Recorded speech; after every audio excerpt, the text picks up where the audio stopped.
प्रभू येशू ख्रिस्ताच्या सर्वश्रेष्ठ नामात आपणांस अभिवादन. पवित्र शास्त्र बायबलमध्ये 73व्या स्तोत्राच्या 6व्या वचनात दुर्जनांबद्दल असे म्हटले आहे, म्हणून अहंकार हा त्यांच्या गळ्यातला हार बनला आहे, जबरदस्ती ही त्यांना वस्त्राप्रमाणे आच्छादन झाली आहे.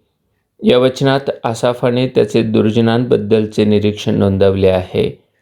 दुर्जनांना आश्चर्यकारकरित्या प्रत्येक गोष्टीत यश मिळते. ते योग्य अयोग्य मार्गांचा अवलंब करतात व मोठ्या प्रमाणात धन, संपत्ती, उच्च पदे, सत्ता व प्रतिष्ठा प्राप्त करतात. त्यांना जगातील सर्व ऐशाराम उपभोगायला मिळतो.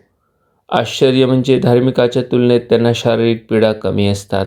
त्यामुळे आपण जे काही करतो तेच योग्य व न्याय्य आहे असा त्यांचा गैरसमज होऊन बसतो. परिणामतः त्यांच्यामध्ये अहंकाराची भावना वाढत जाते. येशू ख्रिस्ताने एक दाखला सांगितला होता. कोणा एका धनवान मनुष्याच्या जमिनीला भरपूर पीक आले.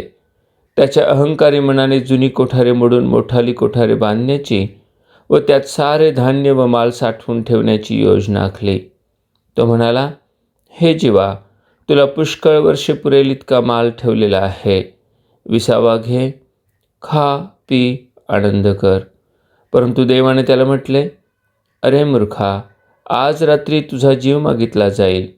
मग जे काही तू सिद्ध केले आहे ते कोणाचे होईल? होय, यश, संपत्ती व प्रतिष्ठा मनुष्याला अहंकारी बनविते. त्याचे वर्तन बिघडते व तो पापांत अधिक गुरफटत जातो. शेवटी त्याची वाटचाल सैतानाच्या मार्गाने नरकाच्या दिशेने सुरू होऊन सार्वकालिक मृत्यूपर्यंत येऊन थांबते. त्याउलट नीतिमान स्वतःला पापापासून दूर राखतो व देवाच्या भयात राहून सार्वकालिक जीवन प्राप्त करतो. आपण अनैतिक मार्गाने यश, श्रीमंती व प्रतिष्ठा मिळवून अहंकारी बनणार की परमेश्वराचे भय बाळगून नीतिमान ठरणार? आपणांसही नीतिमानांस मिळणारे सार्वकालिक जीवन प्राप्त हो, हीच प्रभुचरणी प्रार्थना. धन्यवाद.